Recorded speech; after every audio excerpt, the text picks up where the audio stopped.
ఒక కుక్కర్ గిన్నె తీసుకొని దాంట్లో నాటుకోడి చికెన్ వేసి దాంట్లో 2 స్పూన్లు కారం, కొంచెం సాల్ట్, అల్లం వెల్లుల్లిపాయ పేస్ట్, ఓన్లీ అల్లం వెల్లుల్లిపాయ పేస్టే ఆడాలి. సో అట్లా వేసుకొని కుక్కర్ మూత పెట్టేసుకొని ఒక 5-6 విజిల్లు వేయించుకోవాలి.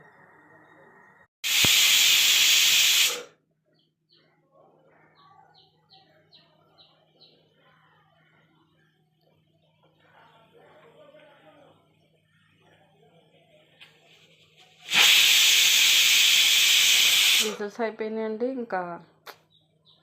విజిల్స్ అయిపోయినాయి. ఇంకా నెక్స్ట్ ఫ్రెష్ అయినాక తీసుకుని నెక్స్ట్ ప్రాసెస్ చూద్దాం.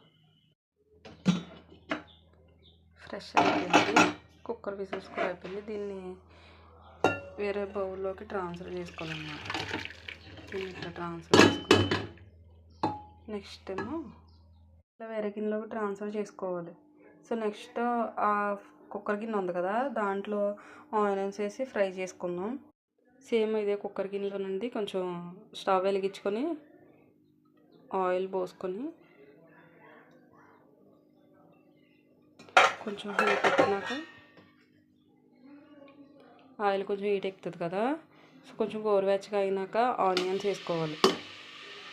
ఆనియన్స్ కొంచెం ఫ్రై అయ్యాక కరివేపాకు, నాకు ప్రతి కర్రీలో కరివేపాకు వేయడం అలవాటు.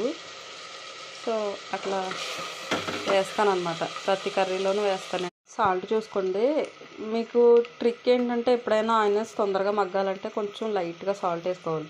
నేను కొద్దిగానే వేసాను, ఎందుకంటే ఆల్రెడీ చికెన్లో వేసాను కదా ఇందాక.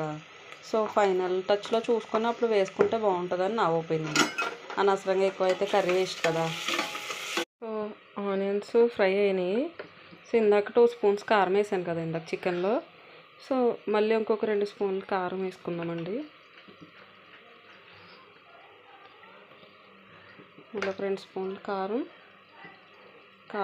1 మినిట్ ఫ్రై చేసుకుందాం.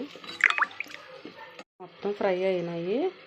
సో దీంట్లో ఇందాక చికెను అవన్నీ విజిల్ పెట్టుకున్నాం కదా, సో అవి చూడండి నా ఫోన్ నుండి ఎలా పట్టేస్తుందో. సో ఇది అందులో వేసుకొని కలుపుకొని ఇంకొక 5 విజిల్స్ పెట్టుకుంటే సరిపోతుంది. ఫైనల్గా కర్రీ అయితే కంప్లీట్ అయిందండి. సో స్మెల్ అయితే అద్దరిపోయింది అసలు. నాటుకోడి చికెన్ అంటే ఇష్టం ఉన్న వాళ్ళు లైక్ చేయండి, కామెంట్ కూడా చేయండి. నా ప్రాసెస్ నచ్చితే సబ్స్క్రైబ్ చేసుకోండి.